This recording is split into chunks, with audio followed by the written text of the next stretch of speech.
Hola xics, hola xiques. Anem a fer classe de matemàtiques. Prepareu el llibre. Pàgina 206, que avui anem a resoldre problemes o preferiu que els diguem reptes? Ja tenim ací la pàgina 206 i 207. Recordeu anar mirant com s'escriuen els números 2-106 i 2-107. 2 voltes el 100 més 6 i 2 voltes el 100 més 7. Val. Mireu, avui es tracta de resoldre problemes, però de que se'ls inventeu vosaltres. Està superguai. Val? Està més xulo, no? Diu així: Álvar, Lluïsa i Pere volen comprar regals per a diversos amics que complixen anys. Este té 30 euros i diu, compraré un regal. Ara vosaltres inventeu i expliqueu la situació. Què ha comprat Álvar? Li han sobrat diners? Val? Què voleu que compre? A mi m'agradaria que comprara, no sé, les raquetes per a jugar a ping-pong, que a mi m'agrada molt. Aquestes que valen 12 euros. Li hauran sobrat diners? Jo crec que sí, no? Si valen 12 i ell en tenia 30, val. Ara anem a escriure les dades que coneixies. En el problema meu seria així, però vosaltres si no compreu raquetes i compreu una milotxa o compreu uns prismàtics o un joc de birles, vosaltres feu el que vulgueu, En el meu cas tenia 30 euros. Vaig a posar-ho un poquitiu.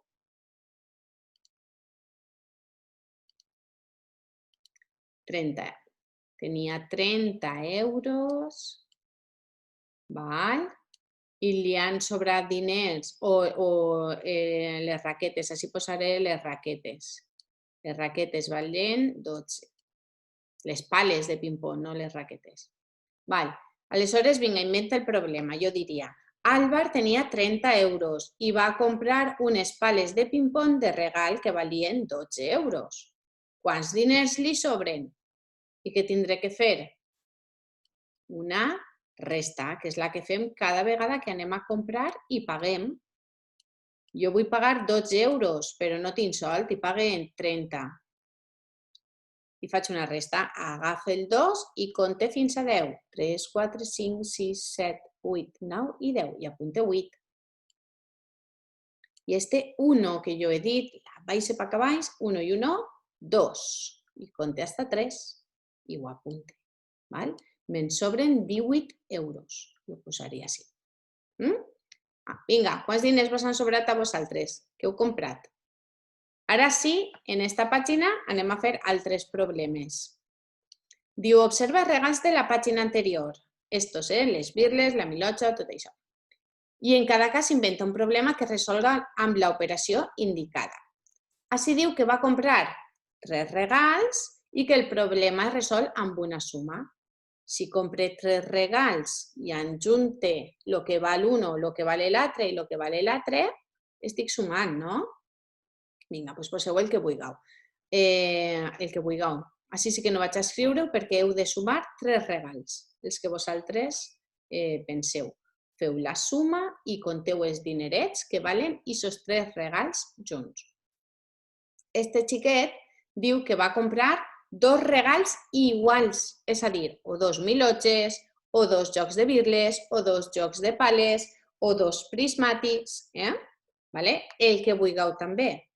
I que el problema es resol amb una multiplicació. Clar, és que nosaltres ja sabem que podem sumar 2 voltes el mateix número, per exemple, 24 més 24, o podem fer 24 per 2, perquè és el mateix. Aleshores, així diu una multiplicació, doncs agafeu, trieu un regalet i multipliqueu per 2 per a saber el que valdrien 2 regals com aquests. I ho escriviu així baix. I ja tindreu la feina de mates feta per avui. Una besadeta. Fins el pròxim dia. Recordeu que els problemes són per a pensar un poquetet i que hem d'intentar fer operacions, pensar en què estem utilitzant diners, objectes, agarreu els materials que necessiteu i solventeu-los. Els problemes es poden solventar. Una besadeta. Adeu.